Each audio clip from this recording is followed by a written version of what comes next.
요한복음 2장 1절에서 11절의 말씀입니다.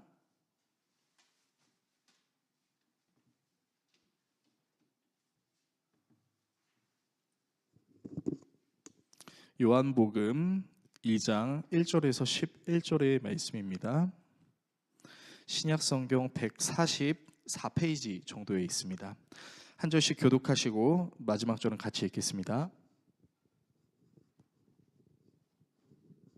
사흘째 되던 날 갈릴리 가나에 혼례가 있어 예수의 어머니도 거기 계시고 예수와 그 제자들도 혼례의 청함을 받았더니 포도주가 떨어진지라 예수의 어머니가 예수에게 이르되 저들에게 포도주가 없다 하니 예수께서 이르시되 여자여 나와 무슨 상관이 있나이까 내 때가 아직 이르지 아니하였나이다. 그의 어머니가 하인들에게 이르되 너희에게 무슨 말씀을 하시든지 그대로 하라 하니라. 거기에 유대인의 정결 예식을 따라 2-3통 드는 돌 항아리 6이 놓였는지라. 예수께서 그들에게 이르시되 항아리에 물을 채우라 하신즉 아귀까지 채우니 이제는 떠서 연회장에게 갖다 주라 하시매 갖다 주었더니 연회장은 물로 된 포도주를 맛보고도 어디서 났는지 알지 못하되 물 떠온 하인들은 알더라. 연회장이 신랑을 불러 말하되 사람마다 먼저 좋은 포도주를 내고 취한 후에 낮은 것을 내거늘 그대는 지금까지 좋은 포도주를 두었도다 하니라. 예수께서 이 첫 표적을 갈릴리 가나에서 행하여 그의 영광을 나타내심에 제자들이 그를 믿으니라. 아멘. 오늘 여러분과 함께 예수님의 일생 14번째 시간 첫 표적의 의미라는 주제로 하나님의 말씀 나누도록 하겠습니다. 계속해서 우리는 주일마다 3년 동안 예수 그리스도의 공생의 3년, 예수 그리스도의 인생을 시간 순서대로 나누고 있습니다. 오늘은 이제 예수님께서 첫 번째 사역을 이제 시작하시는, 우리가 너무나 잘 알고 있는 가나의 혼인잔치에 물을 포도주로 변한 사건을 우리가 한번 다뤄보는 시간을 가지려고 합니다. 여러분, 시작이 반이다라는 속담이 있죠. 무슨 일을 하든지 시작이 어렵지만 일단 시작을 하면은 이미 반이나 이룬 것 같다라고 보는 속담입니다. 그러니까 이 속담의 뜻은요, 그만큼 시작이 얼마나 중요한지를 우리에게 알려주는 것이죠. 여러분, 시작이 얼마나 중요한가요? 우리가 속해 있는 모든 환경에서 이 시작은 참 중요합니다. 여러분이 사업을 운영하실 때, 거래처를 맞이할 때도요, 그 거래처 상대가 첫 모습을 보고 거래를 할지 말지를 결정하기도 합니다. 직장에 취직을 하실 때도 면접관의 이제 그 입사 면접을 보게 될 때 첫인상이 너무 중요하죠. 그래서 깔끔하게 입고 단정한 복장으로 나가는 거죠. 사람을 사귈 때도 마찬가지입니다. 그 사람의 첫인상을 통해서 이 사람이 이런 사람인 것 같아, 저런 사람인 것 같아 라는 판단, 그러니까 절반 이상의 판단을 하게 되는 거죠. 그러니까 정말 중요한 것 중에 하나가 뭐냐? 처음입니다. 처음 어떻게 만났을 때, 처음 어떻게 시작할 때가 나중에 그 결과를 정의 내릴 수 있다라는 것이죠. 오늘 본문은 예수님이 행하신 첫 번째 기적을 다루고 있습니다. 바로 가나의 혼인잔치에서 물을 포도주로 변화시킨 기적을 다루고 있죠. 내용을 잠시 간략하게 요약하자면 이렇습니다. 예수님께서 이제 나다나엘을 만나신 이후로 3일째 되는 날 이제 갈릴리 가나의 혼인잔치가 있었어요. 그 혼인을 하는 사람이 아무래도 이제 예수님이랑 좀 관계가 있었던 사람으로 보입니다. 그래서 이 혼인잔치에 예수님과 예수님의 제자들이 초대되고요, 말씀을 잘 보시게 되면 이미 예수님의 어머니는 그 가나의 혼인잔치에 참여를 하고 계세요. 아마 문맥을 살펴봤을 때 예수님의 어머니 마리아는 이 혼인잔치에서 어떤 역할을 담당했던 것으로 보입니다. 이 혼인잔치에 이제 예수님과 제자들이 갔는데, 이 제자들은 우리가 요한복음에서 계속 살펴봤던 것처럼 베드로와 요한, 그리고 안드레와 빌립과 나다나엘 한 5명 정도인 것으로 추정이 돼요. 그러니까 아직 12사도가 이제 제정이 되기 전에, 만들어지기 전에 이 5명이 예수님과 함께 혼인잔치에 참여를 하고 있는 겁니다. 근데 이 혼인잔치를 참여했는데 중요한 문제가 생겼어요. 어떤 문제가 생겼냐? 잔치에서 가장 중요하게 여겨지는 물품인 포도주가 떨어져 버린 거예요. 자, 이게 어떤 느낌이냐면요. 여러분들 그 혹시 우리나라의 전라도의 잔치에 가보신 적이 있으신가요? 여러 경조사들을 전라도에서 가게 되면 빠지지 않고 나오는 음식이 있습니다. 그게 뭐냐면 홍어입니다. 홍어가 이렇게 맛있는 건지 사실 저는 잘 모르겠는데, 이제 그 전라도의 잔치에 가서 홍어가 없으면 전라도민들이 다 이제 얘기하시는 거죠. 왜 중요한 게 없냐? 왜 홍어가 없냐라고 묻는 것처럼, 여러분, 이 가나의 혼인잔치에서 포도주가 다 떨어졌다라는 것은 가장 중요한 음식이 없어졌다라는 거예요. 그러니까 잔치에 가장 중요한 것이 없으면 사람들이 흥이 날까요, 안 날까요? 안 나죠. 내가 제일 먹고 싶고 내가 제일 바라던 게 없으면 별로 기쁘지 않은 거예요. 물론 무엇보다 이 잔치를 주관하는 사람들에 있어서 손님들이 가장 원하는 것을 주지 않는다면 여러분, 체면이 완전히 구겨지는 거죠. 망신당하는 거예요. 야, 내가 저번에 그 가나의 혼인잔치 가봤는데 포도주가 없더라. 야, 진짜 그런 혼인잔치가 세상에 어딨냐, 이렇게 얘기할 수 있는 상황인 거죠. 마리아가 포도주를 똑바로 준비를 못하는 것인지, 아니면 예상보다 혼인잔치에 손님이 너무 많이 와서 준비한 포도주가 떨어졌는지는 정확하게는 알 수 없습니다. 다만 포도주가 없는 상태에서 마리아가 자신의 아들이었던 예수님에게 포도주가 없어 라고 얘기를 하고 있는 거예요. 왜 자신의 아들한테 포도주가 없다고 얘기를 하는 걸까요? 아니, 예수님의 직업은 목수였는데 포도주를 짜는 사람이 아니었고 포도주 탱크를 갖고 있는 사람이 아니었는데 왜 예수님한테 포도주가 없다고 얘기를 했을까요? 우리는 예수님의 일대기를 살펴보면서 성전에서 예수님을 잃어버렸던 요셉과 마리아의 사건에서, 요셉과 마리아가 사흘째 되는 날 이제 겨우겨우 예수님을 찾았는데 그 예수님이 어디에 있었냐? 성전에 있었다는 거죠. 성전에서 무엇을 하고 있었느냐? 율법을 가르치는 사람들과 묻고 나누는 시간을 가졌다는 거예요. 12살, 우리나라로 치면 초등학교 5학년이 율법이 뭐라고 생각하십니까? 제가 생각하는 율법은 이렇습니다. 정말입니까? 하고 이제 막 어른들이 놀라는 그런 장면을 이제 우리가 나누는 거죠. 그러니까 그때부터 어머니 요셉과 어머니 마리아와 아버지 요셉은 깨달았던 거죠. 뭘 깨달았을까요? 역시 이 예수는 비범한 존재임에 틀림없다라는 것을 깨달았던 것이죠. 아무래도 이런 생각을 갖고 있었기에 자신의 아들 예수에게 이 상황을 어떻게 해야 될까? 지금 포도주가 없대 라고 얘기를 하고 있는 것처럼 보입니다. 다시 본문으로 돌아와서 이제 마리아가 예수 포도주가 없어 라고 얘기하니까, 보통 우리가 이런 얘기를 들으면 그러면 어머니 어떻게 해야 될까요? 제가 좀 포도주로 공수를 해올까요? 아니면 제가 연회장에게 좀 얘기를 해서 시간을 좀 끌어볼까요? 이렇게 얘기를 해야 되는 게 정상인데, 오늘 본문은 여자예요. 내 때가 이르지 아니하였나이다 라고 얘기하는 겁니다. 여러분, 예수님이 후레자식일까요?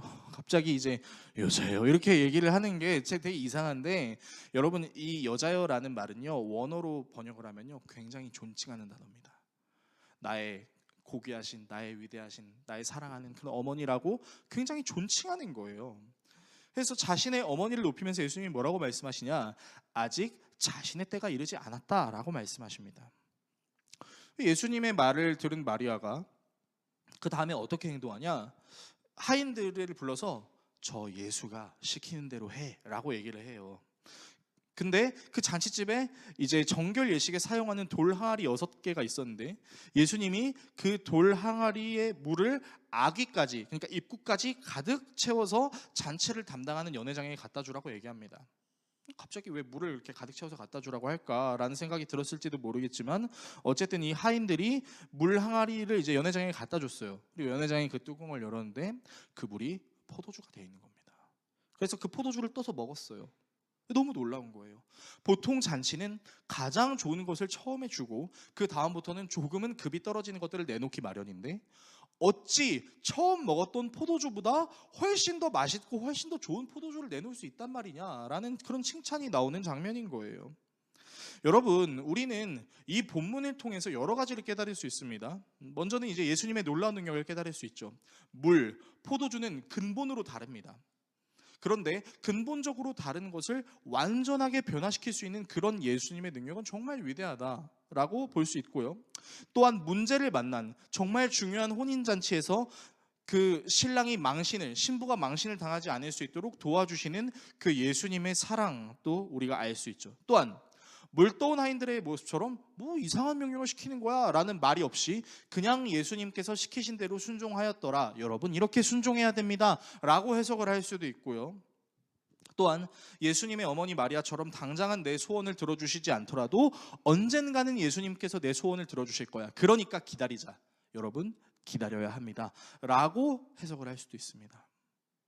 그러니까 이 본문을 통해서 우리는 여러 가지 좋은 점, 우리가 그리스도인으로서 가져야 될 태도에 대한 여러 가지 관점들을 깨달을 수는 있는데요. 저는 오늘 본문을 통해서 좀 여러분과 근본적인 이야기를 나누고 싶습니다. 그 근본적인 내용은 무엇이냐면 왜 예수님은 첫 번째 기적으로 포도주를 사용하셨는지, 그리고 왜 예수님은 자신의 어머니 마리아에게 아직 내 때가 이르지 않았다라는 표현을 하신 건지, 저는 이 두 가지를 이 성경이 쓰였을 당시의 문화적인 배경을 토대로 여러분과 해석하면서 이 본문이 가지고 있는 궁극적인 의미를 나누려고 합니다. 자, 성경이 쓰였던 당시의 이스라엘의 결혼 문화에 대해서 좀 말씀드릴게요. 이 이스라엘의 남자가 이제 길을 걸어가다가 한 여자를 만났어요. 너무 예쁜 거야. 이 여자랑 결혼을 하고 싶어. 이 여자는 내 운명이야. 왜 내 눈앞에 나타나라는 느낌으로 이제 나가가지고 정말 이 여자랑 결혼하고 싶다라는 생각이 이제 들면 어떤 행동을 하냐면요, 자신의 아버지에게 갑니다. 아버지에 가서 말씀드립니다. 아버지, 돈 좀 주세요. 왜?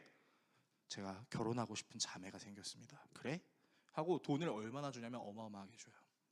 그냥 용돈 주는 게 아니라 잔치를 열 수 있는 그런 금액의 돈을 줍니다. 그러면 그 돈을 가지고 그 여자가 살고 있는 집에 찾아갑니다. 그래서 뭘 하냐면요, 그 여자의 집을 위한 잔치를 열어줘요. 그 잔치의 기간이 무려 일주일입니다. 그러니까 여러분 생각해보세요. 어마어마한 돈이 쓰이는 거예요. 저 자매를 갖기 위해서 어마어마한 돈을 쓰는 거죠. 그래서 잔치를 열 때 이 여자들은 자신의 가족들, 자신의 친지들, 그리고 자기의 친구들, 그리고 자신이 살고 있는 지역의 모든 사람들을 부릅니다. 잔치가 열렸어요. 그래서 이제 그 잔치를 열고 일주일 동안 그 여자의 집에서 함께 잠을 자고 먹고 마시는 정말 흥청망청의 그런 시간들을 보내는 거죠. 그런데 이 잔치의 핵심이 어디에 있냐? 마지막 날에 있습니다. 마지막 날 7번째 날에 이제 남자가 여자에게 다가가요. 그래서 뭐를 주냐면요, 포도주를 줍니다. 포도주를 딱 줘요. 여자가 이 포도주를 받으면 당신은 내 남편이 됨을 허락합니다 라는 거고요, 포도주를 받지 않으면 너 탈락이야, 컷, 이렇게 되는 거예요. 그러니까 이 여자가요, 일주일 동안 이 남자의 행태를 보는 거죠. 내 가족을 위해서, 내 친지를 위해서, 이 지역 사람들을 위해서 얼마나 열심히 섬기는지를 보고 믿음직스러워, 결혼할 만한 것 같아 하면은 포도주를 받아주고, 그게 아니에요. 그러면 이제 포도주를 안 받아주는 거예요. 여러분, 고대 이스라엘의 남자가 여자의 마음을 얻는 게 이렇게 어려웠습니다. 여러분, 현대에만 어려운 것이 아니라 고대 이스라엘에도 이렇게 여자의 마음을 얻는 게 너무 어려웠어요. 이제 다시 그 이야기로 돌아와서, 이제 남자가 이제 여자에게 포도주를 건넸을 때 여자가 그 포도주를 받으면요, 이제 결혼을 허락하겠다, 저 당신과 결혼하고 싶어요, 이렇게 된 거죠. 그러면 남자가 어떻게 하느냐? 자신의 아버지 집으로 갑니다. 그래서 무엇을 하냐면 함께 거할 처소를 찾아다닙니다. 그러니까 우리 시대로 치면요, 신혼집을 구하러 다니는 거예요. 여러분, 신혼집 구하는 게 얼마나 어렵습니까? 열심히 신혼집을 구하러 다니고, 그 신혼집을 구하러 다니는 기간이 대략 1년입니다. 그 1년 동안 남자와 여자는 법적으로는 결혼한 사이예요. 법적으로는 결혼한 사이지만 아직 육체의 관계를 맺은 사이는 아닙니다. 서로가 떨어져 지냅니다. 그래서 서로가 떨어져 지내는 상태에서 정결함을 계속해서 유지하는 거예요. 여러분, 이 장면이 어디에서도 나오냐? 마리아가 성령으로 예수를 잉태했을 때, 그때 어떤 상태였어요? 별거의 상태였던 거예요. 그러니까 요셉이 마리아를 얻기 위해서 잔치를 열고 허락을 받고 별거하고 있던 그때에 예수라는 그 씨앗이 마리아의 배에 들어가게 된 거죠. 그것 때문에 이제 마리아가 이제 원망을 당하게 되고 이제 누명을 쓰게 되는 거죠. 그러니까 이 혼인 문화를 적용하면서 본문을 바라보면 우리가 이 본문을 어떻게 해석할 수 있냐면요, 예수님께서 혼인 잔치에 참여한 모두에게 무엇을 주셨습니까? 포도주를 주셨죠. 그리고 그 포도주를 모든 사람들이 다 먹고 마셨어요. 그렇다는 것은 예수님은 이 땅에 신랑으로 오셨다라는 것을 증거하는 것입니다. 모든 이들을 신부로, 나의 영원한 하나가 되는 공동체로 만들기 위해 이 땅에 내려오셨다라는 거죠. 그래서 여러분, 예수님이 첫 번째 기적으로 포도주를 사용하신 것처럼 언제 또 포도주를 사용하셨냐? 예수님이 십자가에 달리시기 전에도 포도주를 사용하셨어요. 언제죠? 바로 예수님의 제자들의 발을 씻겨 주시고 그들과 나눴던 마지막 만찬. 그 마지막 만찬에 무엇을 하시죠? 먹어라, 이것은 나의 몸이니. 마셔라, 이것은 나의 피니 라고 하시면서 떡과 포도주를 주시죠. 그러니까 예수님의 사역의 첫 번째와 마지막에 지금 뭐가 있냐? 포도주가 있다라는 거예요.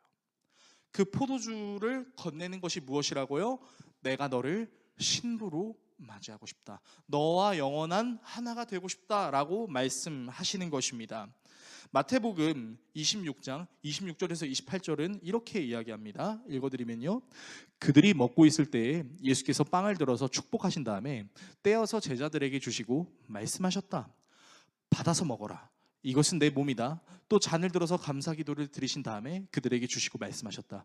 모두 돌려가며 이 잔을 마셔라. 이것은 죄를 사하여 주려고 많은 사람을 위하여 흘리는 나의 피, 곧 언약의 피다. 그러니까 예수님의 가장 중요한 사역이었던 첫 번째 사역에도 포도주, 그리고 마지막 사역에도 포도주가 사용됐어요. 그리고 이 포도주를 나눠주시고 난 다음에 하셨던 사역이 무엇이에요? 모든 세상의 죄를 짊어지고 자신이 십자가에 달려 죽으시고 부활하심으로 우리의 모든 죄의 문제를 해결해 주시고 하나님과 우리를 하나가 되게 하셨죠.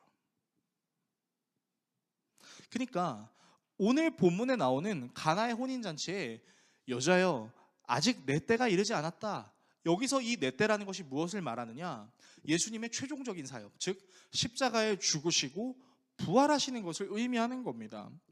그러니까 예수님이 신랑으로 오신 이유는 우리 모두를 신부로 삼기 위함이었고, 우리를 신부로 삼아 주셔서 우리로 하여금 영원한 하나, 영원한 구원을 이루게 하시기 위해 이곳에 오신 거예요.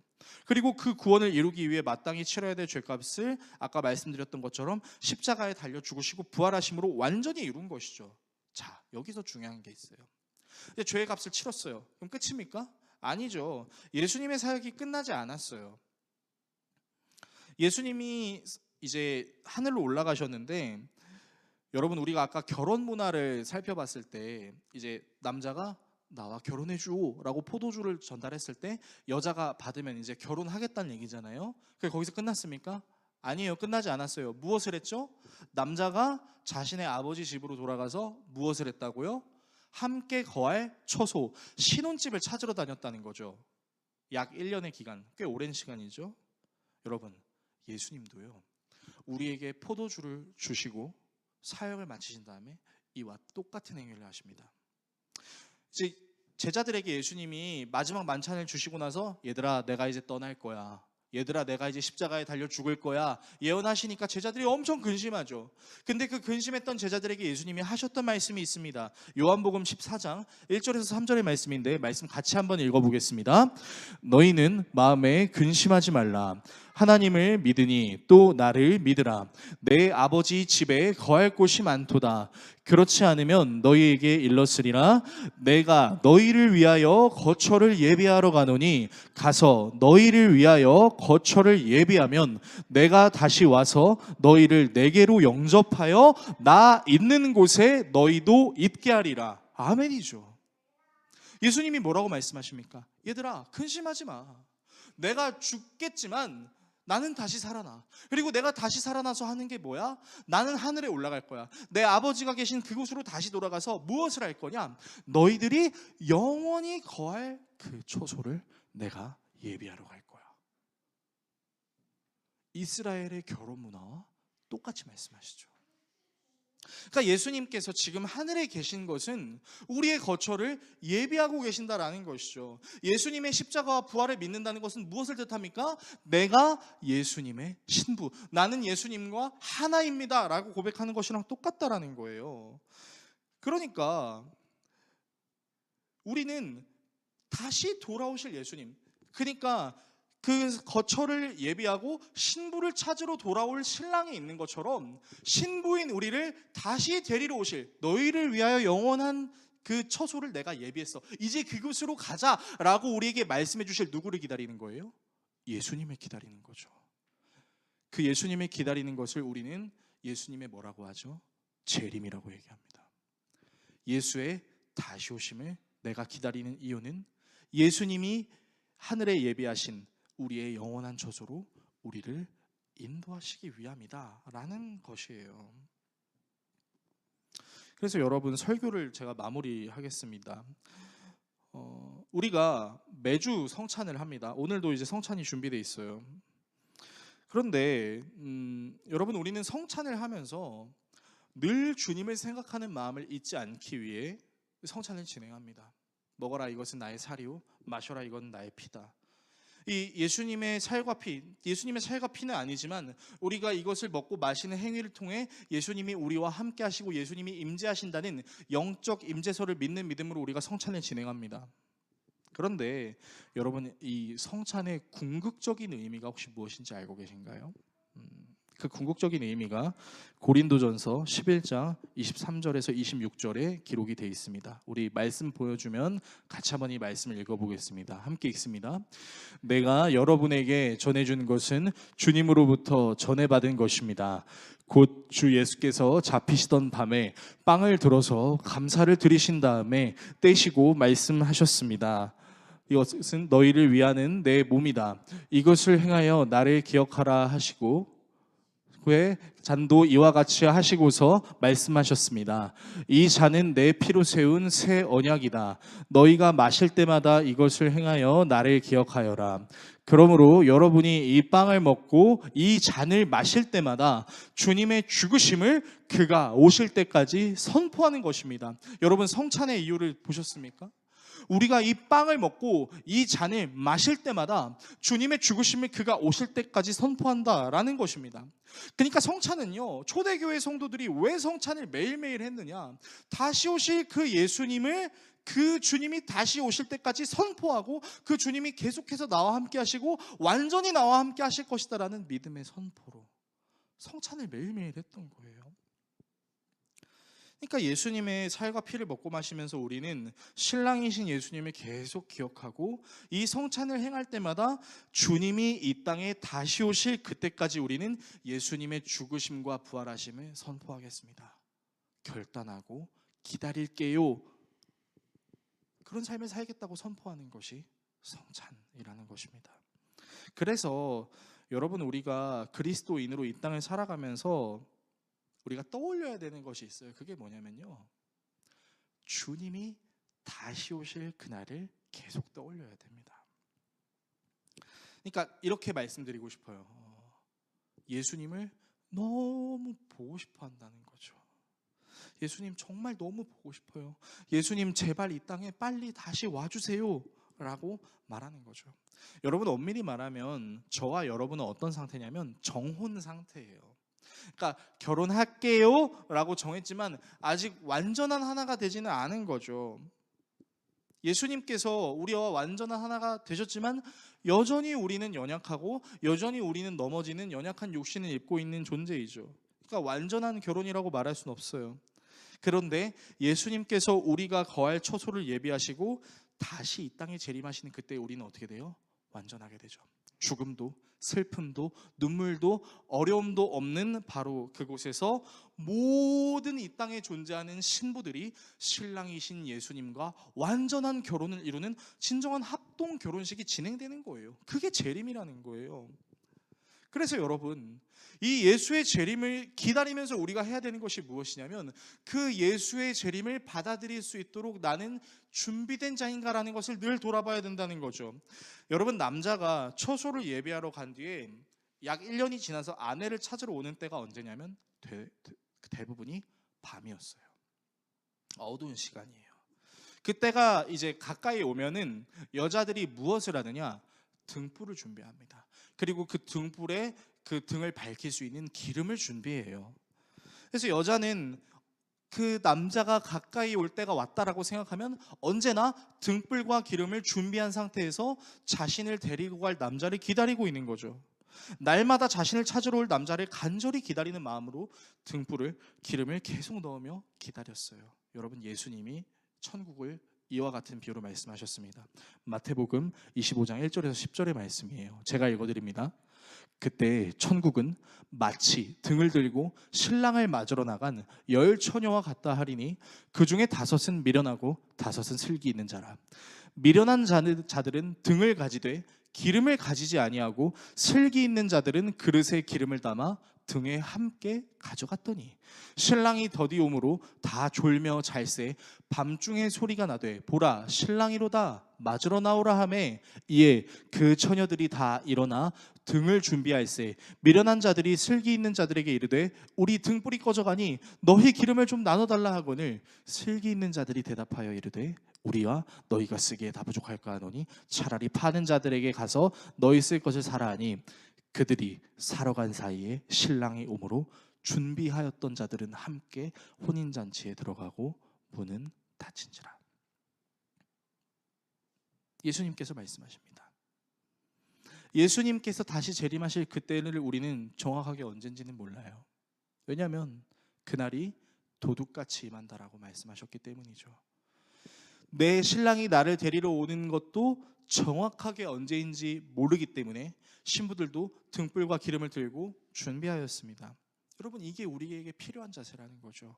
예수님이 다시 언제 이 땅에 오실지 우리는 정확하게 알 수 없습니다. 하지만 예수님이 우리를 신부로 데리러 오시려고 하는 그때 정말 예수님이 너무 보고 싶어서 그 예수님을 내가 너무 만나고 싶어서 그 예수님을 만날 준비를 하는 삶을 산다는 것은 무엇을 뜻하는 것입니까? 이 땅에서 내가 그리스도인으로서 비록 넘어지고 비록 실패하고 비록 잘못하는 일이 있다 할지라도 그것을 주님 앞에 정확하게 정리하고 감사와 회개를 정확하게 구분하며 내가 그리스도인으로서 정결함을 잃지 않고 살아가는 것, 그것이 다시 오실 그 예수 그리스도를 맞이하는 준비라는 것입니다. 여러분, 어쩌면 우리 한국교회에 잃어버린 태도가 있다고 하면 바로 이런 태도가 아닐까 싶어요. 우리가 교회에 와서 예수님을 찾는 간절한 이유가 무엇입니까? 간단해요. 너무 보고 싶어서죠. 내가 사랑하는 예수님, 내가 정말 하나님 주신 그 말씀대로 예수님이 너무 보고 싶어서 그 예수님의 말씀대로 내가 행하고 지키며 비록 힘들고 어려울지라도 주님 보고 싶다는 그 열망 하나만으로 제가 오늘을 살아왔어요. 주님 보고 싶어요. 여러분, 그런 생각 가져보신 적 없으세요? 여러분, 신앙생활이 안 힘드세요? 저도 힘들어요. 얼마나 힘든가요? 이 땅에서 그리스도인의 정체성을 지키며 살아가는 게 얼마나 힘듭니까? 그런데 여러분, 그거 다 해내고 싶어서 이 자리에 오는 거잖아요. 여러분들의 인생의 문제를 놓고 주님께 기도하는 이유도 뭡니까? 주님, 나의 삶의 문제가 예수를 사랑하는 내 마음이 꺾이지 않을 수 있도록, 주님, 나의 삶의 문제 때문에 내가 예수 그리스도를 버리지 않도록, 다시 오실 그 예수님을 만날 수 있는 준비된 상태로 내가 살아갈 수 있도록 주님, 나에게 일용할 양식을 주시고 채워주십시오. 우리 그렇게 기도하며 살아가잖아요. 그런데 언젠가부터 나를 완전한 구원, 완전한 결혼으로 인도해 주실 그 주님을 너무 보고 싶어서 기다리는 그 마음보다 그냥 너무 힘들고, 그냥 너무 지치고, 그냥 너무 아무것도 안 하고 싶고, 그냥 주님 내 마음 아시지요? 라는 것만 너무 외친 것은 아닌가라는 생각이 듭니다. 여러분, 예수님이 정말 모르실까요? 우리의 마음과 생각을 다 아시는 예수님이 우리의 힘든 것 정말 모르실까요? 예수님이 십자가에 달리셨을 때 안 힘드셨을까요? 그런데 그럼에도 불구하고 예수님이 그 십자가를 감당하신 이유는 무엇입니까? 우리를 사랑해서라고 성경은 얘기하고 있습니다. 우리가 신앙생활하는 이유는 무엇입니까? 궁극적으로요, 예수님을 사랑해서예요. 예수님이 너무 보고 싶어서예요. 그 보고 싶은 예수님 앞에 저는 예수님을 만날 준비가 되어 있어요. 등불에 기름을 넣은 신랑을 기다리는 신부와 같이 저 오늘도 힘들지만 그래도 열심히 신앙생활을 하고 있어요. 주님, 저 만나주세요. 저에게 와주세요. 저를 안아주시고 사랑한다 말해주시고 그동안 너무 수고 많았다. 정말 그렇게 신앙생활하느라 참 힘들었지. 네가 그 일에 충성하였음에 네가 상상도 못할 더 많은 것을 너에게 주겠다. 예, 주님. 그 주님이 보고 싶습니다. 그 마음으로 기다리면서 그리스도인의 삶을 살아가는 것입니다. 비록 우리의 삶이 고되고 힘들어서 신랑이신 예수님이 아닌 다른 것을 신랑으로 여기고 싶은 마음이 분명히 있을 수 있습니다. 그렇지만 그럼에도 불구하고 나를 창조하시고 나를 계획하시고 나를 인도하시는 그 주님께서 나를 완전히 책임져 주실 그때를, 내가 영원히 거할 수 있는 처소를 예비하시고 다가와 안아주시며 수고하며 고생했다고 말씀해 주실 그 주님이 너무 보고 싶어요 라는 마음으로 오늘의 신앙생활을 잘 감당하며 나아가시는 저와 여러분 모두가 되시기를 예수 그리스도의 이름으로 축원합니다.